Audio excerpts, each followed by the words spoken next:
Hey everyone, welcome back to the channel. Today we're going to learn the meaning of the word distinguish. It's a word that helps us talk about recognizing differences or identifying something that sets one thing apart from another. By the end of this video, you'll be able to use distinguish in different situations with confidence.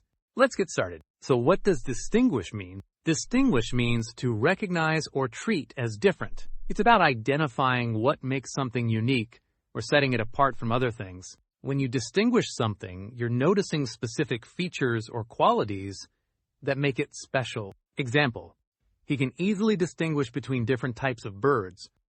In this case, distinguish means being able to tell apart or recognize differences. Let's take a look at a few more examples to help you understand how distinguish is used. It's hard to distinguish the twins because they look so much alike. She can distinguish between the different flavors of chocolate. The bright red color distinguishes the car from the rest in the parking lot.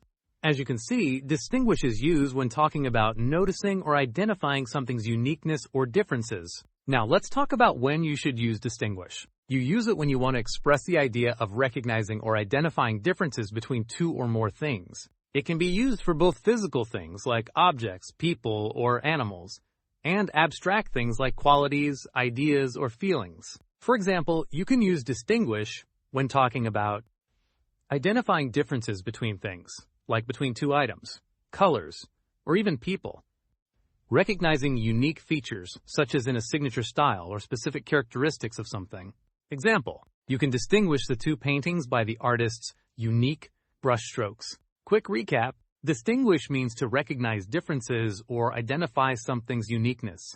It's used when talking about noticing what makes something stand out from other things. You can use distinguish when talking about anything from physical objects to abstract concepts. Now you know how to use distinguish in different situations. Thanks for watching. If you found this video helpful, don't forget to hit that like button and subscribe for more helpful English lessons. Drop a comment below if you want me to explain more words. See you next time, and keep learning.